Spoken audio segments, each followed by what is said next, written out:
হারাম রিলেশনটারে হালাল মনে করি হালাইবে। তোরে যদি আমি একটু পাইতাম রে বেড়া, তোরে মাইরা আমি ঘুমামু ভাই, আমার ঘুম হয় না। তোরে মাইরা ঘুমামু।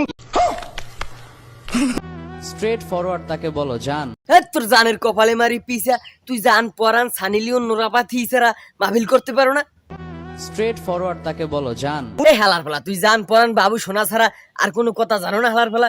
তুই এইরকম একটা লেবাস দিয়া সারাদিন জান পরানের আলোচনা করো হালার ফেলা।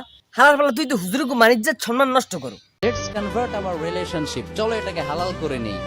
এই হালার ফেলা, হারাম আবার হালাল হয় কেমনে? হারাম তো হারামি, হেডা আবার হালাল হয় কেমনে? হালার ফেলা বিয়ের আগে যে প্রেম প্রীতি করছে ওটা হারাম, ওটারে 17 ফির বিয়ে করলেও ও আর হালাল হইবে না, ও আগের তো হারাম হারামি থেকে যাইবে। সন্দেহ তুই ঠিক কথা বলেছিস।